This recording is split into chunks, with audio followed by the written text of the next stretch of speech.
భోగికి ఒక రోజు ముందే మా పండుగ మొదలయ్యేది. ఐదుగురు, ఆరుగురు స్కూల్ బ్యాగులు కాదు, ఆలోచనలు పట్టుకుని బయలుదేరేవాళ్ళం. చిన్నప్పుడు కట్టెలు కొనుక్కోవడం అనేది ఉండేది కాదు. దొరికితే తీసుకోవడం, లేకపోతే ఎత్తుకురావడం. ఎండిపోయిన చెట్ల కొమ్మలు, ఇళ్ల వెనక పడేసిన పలకలు ఎవ్వరికీ కనిపించకుండా తెచ్చుకున్న రోజులు కూడా ఉన్నాయి. కొన్ని సంవత్సరాల తర్వాత అది మారింది. కొంత వెతకడం, కొంత కొనుక్కోవడం. ఇప్పుడు చూస్తే అన్నీ కొనుక్కునే వయసొచ్చింది. అలాగే భోగి ఉదయం కూడా మారింది.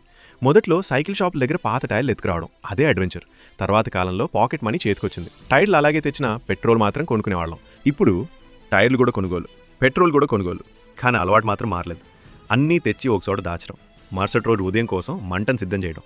భోగి ఉదయం అలారం అవసరం లేదు, 4కే లేచేవాళ్ళం. 5 గంటలకు స్పీకర్, యాంప్లిఫైర్, మొదటి పాట, మంట చుట్టూ డాన్స్, చిట్ చాట్, నవ్వులు, అర్థం లేని మాటలు. ఆ మంట దగ్గర కాలానికి విలువ లేదు, బాధ్యతలకు చోటు లేదు, రేపు అనే ఆలోచనే లేదు. ఏడాది ఏడాది అదే పని, అదే సమయం, అదే మనుషులు.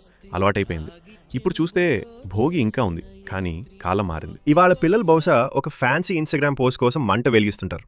కానీ మంట కోసం తిరిగిన ఆనందం, దాన్ని సిద్ధం చేసిన అలసట, ఆ పనిలో ఉన్న సరదా వాళ్ళకి తెలియకపోవచ్చు.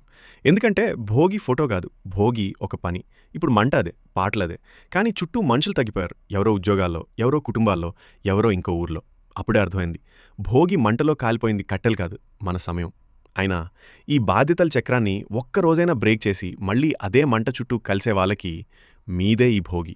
మీరు పండుగని కాదు, ఒక జీవించిన అలవాటుని ఇంకా బ్రతికిస్తున్నారు.